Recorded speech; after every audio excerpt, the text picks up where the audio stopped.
A Montanha Mágica, obra de Thomas Mann. Por favor, não volte a filosofar sobre o tempo, meu amigo, disse Joachim. Hoje de manhã me deixou um tanto confuso. Não se preocupe, primo, já escrevi tudo isso, tornou Hans Castorp. Todo o vasto complexo. Não tenho mais nenhuma sutileza na cabeça. Aquilo passou, então haverá chá agora? Sim, e depois caminharemos até o mesmo banco da manhã. Se Deus quiser, tomara que a gente não encontre Setembrino. Sou capaz de tomar parte numa conversa erudita. Isso lhe digo desde já. Na sala de refeições, serviam-se todas as bebidas adequadas a essa hora. Miss Hobson tomava novamente o seu chá de roseira brava, vermelho como sangue, enquanto a sobrinha engolia colheradas de iogurte. Além disso, havia leite, chá, café, chocolate e mesmo caldo de carne. Por toda parte, os hóspedes, que haviam passado deitados às suas horas após o reforçado almoço, achavam-se ocupados em passar manteiga em grandes fatias de cuca entremeada de passas. Hans Castorp pediu chá e embebeu um biscoito nele. Experimentou também um pouco de geleia. Examinou atentamente a cuca com passas, mas estremeceu diante da ideia de comer aquilo.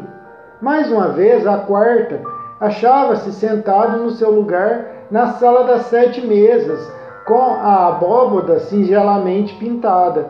E um pouco mais tarde, às horas, encontrava-se ali, pela quinta vez, por ocasião do jantar.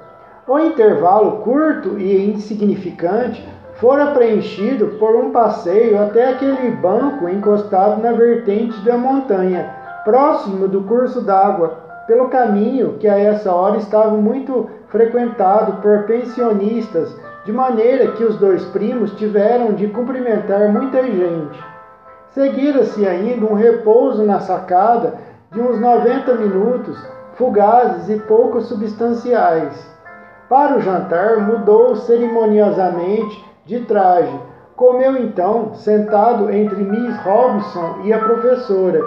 Sopa, Julienne, carne frita com legumes, 2 pedaços de uma torta que continha simplesmente tudo: amêndoa, creme de manteiga, chocolate, confeitos e maçapão, bem como um excelente queijo acompanhado de pão integral.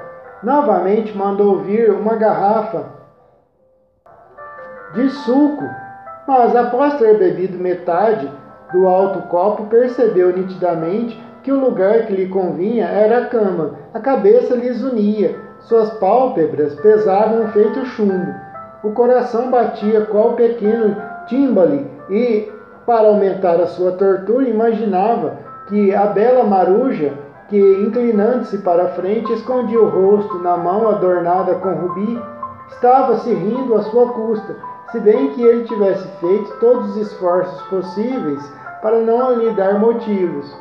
De muitíssima distância, ouviu também a senhorita Storr contar ou afirmar alguma coisa que parecia a tal ponto disparatada que já não atinava com certeza se seu ouvido o enganava ou se porventura as palavras da senhora Storr convertiam em absurdos no seu próprio cérebro. Afirmava ela saber preparar 28 diferentes espécies de molhos para peixe e ter coragem de se gabar desses conhecimentos, ainda que seu marido lhe tivesse desaconselhado mencioná-los. Ninguém vai acreditar, e quem acreditar achará a coisa ridícula.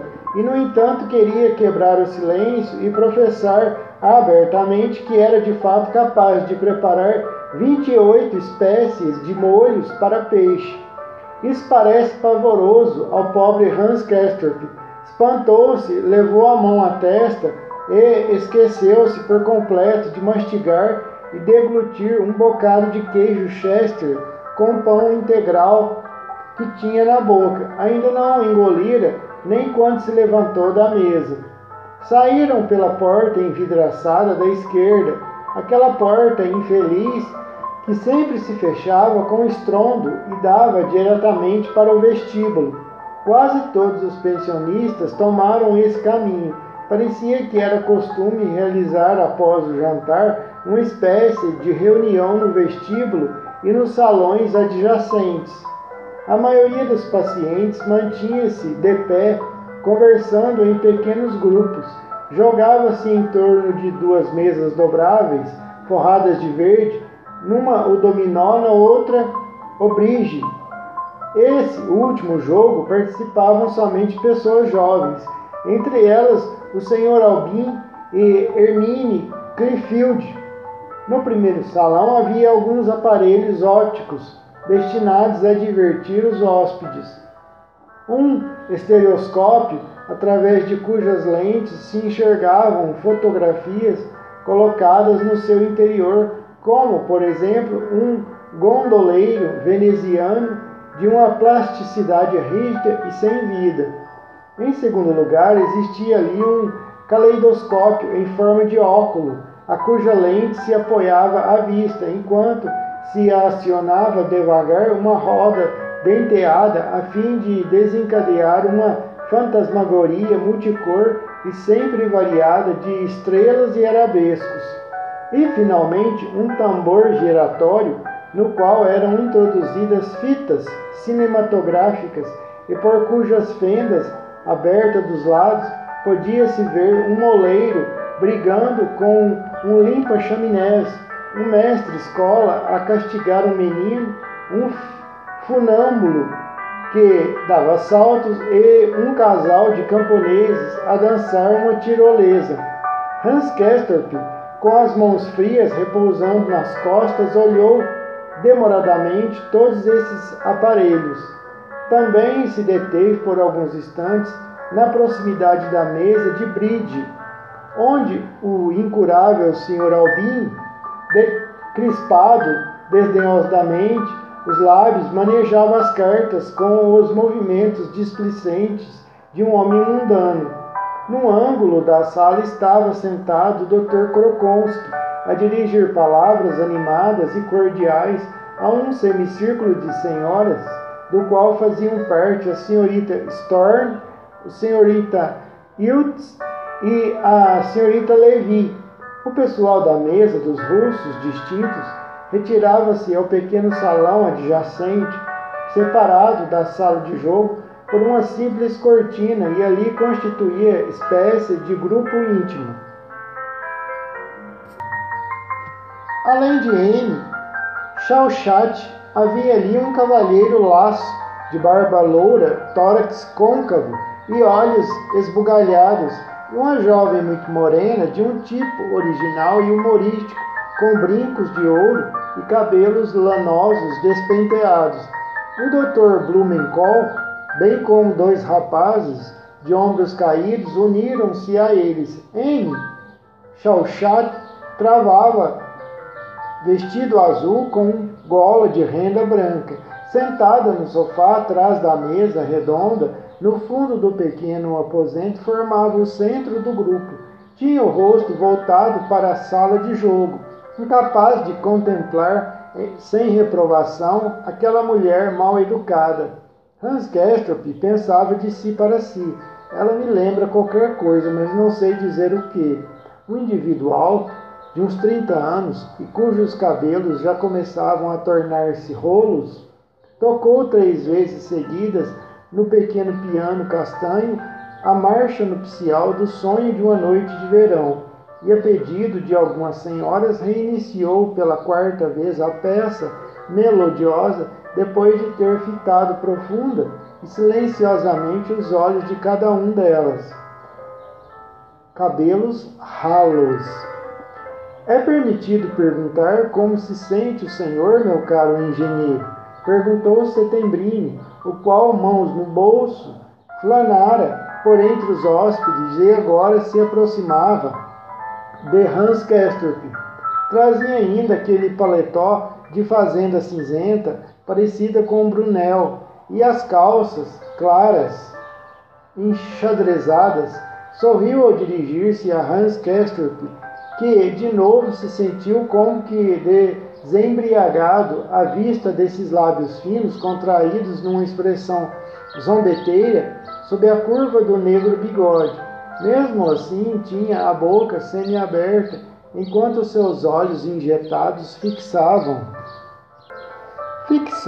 o italiano com um olhar bastante estúpido. Ah, é o senhor? Diz o senhor do passeio da manhã, aquele do banco lá em cima, perto da fonte. Claro, logo reconheci. Quero acreditar, continuou, embora sabendo que não devia dizer uma coisa dessas, que no primeiro momento tomei o senhor por um toucador de malejo. Foi uma ideia absurda, naturalmente, acrescentou ao notar que o olhar de Settembrini assumira um caráter frio e prescrutador.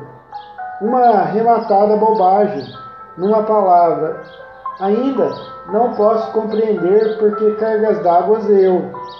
Não faz mal, fique tranquilo, replicou Settembrini, após um instante de silêncio, durante o qual apenas contemplara o jovem. E como passou o senhor o dia de hoje, o primeiro dia da sua estada neste sítio de prazeres? Dentro do regulamento, obrigado, respondeu Hans Castorp, sobretudo a maneira horizontal, como o senhor costuma dizer. Settembrini esboçou um sorriso. Pode ser que em certa ocasião me tenha expressado dessa forma, disse então. Pois é. E achou divertido esse modo de viver? Divertido ou aborrecido, conforme, tornou Hans Castorp. Isto é, às vezes, é difícil de distinguir. Sabe, absolutamente não cheguei a me aborrecer. Para isso, o ambiente aqui é animado demais. A gente vê e ouve tanta coisa nova e estranha o tempo todo. Contudo, tenho a impressão de não estar aqui apenas há um dia, mas há, sei lá, 4, 5 meses, e até me parece que fiquei mais velho e mais inteligente. Mais inteligente também? Perguntou Settembrini, alçando os olhos. Permita-me a pergunta, quantos anos tem o senhor? Imagine, Hans Castorp não sabia, não podia nesse instante recordar a sua idade. Apesar de esforços violentos, em sua mente quase desesperados que fazia para relembrar. A fim de ganhar tempo, esperou até que a pergunta fosse repetida mais uma vez e depois respondeu. Eu? Quantos anos? Estou no 24º ano da... Em breve vou fazer 24 anos, mas desculpe que estou cansadíssimo, acrescentou. Cansado é um termo muito eufemístico quando me refiro ao meu estado. Conhece o senhor essa sensação de sonhar e de saber que se sonha, de querer despertar e não conseguir? É justamente o que se passa comigo. Tenho certeza de ter febre. Não há nenhuma outra explicação. Quero acreditar que ando com os pés frios até os joelhos? Um pitaco, que interessante. Eu já tive passou muitas vezes comigo esse fenômeno. Eu, no sonho, sabia que eu estava sonhando. Eu falava assim no sonho. Acontecia lá, eu estou falando no passado, que já não acontece isso comigo mais. Mas aconteceu muitas vezes, há uns 10 anos atrás, 20 anos. Eu falava no sonho, bom, eu sei que eu estou sonhando mesmo, então vou fazer isso daqui. Bom, eu sei que eu estou sonhando mesmo, então vou prestar bastante atenção naquela casa, naquelas pessoas, para ver se é igual às casas lá do mundo, da terra aqui, né? Bom, eu estou sonhando mesmo, vou pegar esse mato aqui, eu ia lá e pegava um pedacinho de mato do chão para ver se é igual o mato que a gente conhece mesmo, do mundo carnal, assim, acontecia isso muito comigo no sonho. Eu sabia que eu estava sonhando no sonho. Isso no espiritismo é conhecido como sonho lúcido, desdobramento, sonho lúcido. Se bem que os joelhos não façam parte dos pés. Perdão, estou totalmente confuso. Isso não é de admirar. Quando a gente, já de manhã cedo, ouve assobios do pneumotórax e depois escutar o palavrório do Sr. Albin e ainda numa posição horizontal. Imagine, não posso me livrar da ideia de que os meus 5 sentidos não merecem confiança, e isto me incomoda ainda mais que o do rosto e os pés frios. O senhor me diga com toda franqueza, acha possível que a senhorita Storr saiba preparar 28 molhos para peixe? Não quero saber se ela é de fato capaz de prepará-los. Isto me parece completamente impossível, mas apenas se realmente afirmou coisa dessas natureza durante o jantar, ou se aquilo é apenas alucinação da minha cabeça. Eu ouvi isso hoje. Settembrini olhou. Parecia não ter prestado atenção, e novamente seus olhos haviam-se cravado no vazio, tomando rumo fixo e cego. Como fizera durante o passeio da manhã, disse 3 vezes num tom irônico e pensativo: sim, sim, sim. E vejam só, vejam só, vejam só, sempre sibilando o S. 24, disse o senhor. Perguntou então. Não, 28, eu disse, falou Hans Castorp. 28 molhos para peixe. Não molhos quaisquer, mas justamente molhos para peixe. É o que me parece fantástico. Meu caro engenheiro, disse Settembrini, entre irado e exortado, trate de se dominar e me deixe em paz com essas bobagens absurdas. Nada sei dessas coisas, nem quero saber. Vai fazer 4, disse o senhor. Permita-me mais uma pergunta, ou talvez uma sugestão. Sugestão despretensiosa, se quer considerar assim, uma vez que a estadia aqui parece que não lhe convém, uma vez que não se sente bem no nosso meio, nem fica, nem, se não me engano muito, psiquicamente. Que acha o senhor de renunciar à oportunidade de envelhecer aqui? Numa palavra, que tal se ainda esta noite preparasse as suas malas e aproveitasse amanhã o trem para ir-se embora? O senhor pensa que eu devo partir? Perguntou Hans Castorp. Ora, mal acabo de chegar. Cheguei hoje, de manhã. Não, senhor, como posso formar uma opinião logo no primeiro dia? Ao proferir essas palavras, lançou casualmente um olhar para a sala vizinha, onde viu M. Chauchat pela frente, com os olhos oblíquos e as largas maçãs. Que me recorda ela, meu Deus, e a quem? Pensou Hans Castorp, mas apesar de todo o esforço, sua cabeça exausta foi incapaz de encontrar a resposta. Naturalmente, não é fácil aclimatar-se aqui em cima, continuou, mas isto era de prever. Se eu logo desistisse, só por sentir durante alguns dias um pouco de calor e de tonturas, teria vergonha de mim mesmo e me julgaria um covarde. Isto será contrário a toda razão. Não, diga o senhor mesmo. De repente começou a falar com grande ênfase, acompanhando as palavras de vivos movimentos dos ombros. Parecia insistir com o italiano para que este retirasse formalmente a sugestão. Inclino-me diante da razão, respondeu Settembrini. Inclino-me também diante da coragem. O que o senhor diz não soa mal. Seria difícil opor-lhe um argumento sólido. Além disso, já observei uns belíssimos casos de aclimatação. Houve, por exemplo, no ano passado, a senhorita Keifer, Ottilie Keifer, moça de boa família, filha de um alto funcionário do Estado. Esteve aqui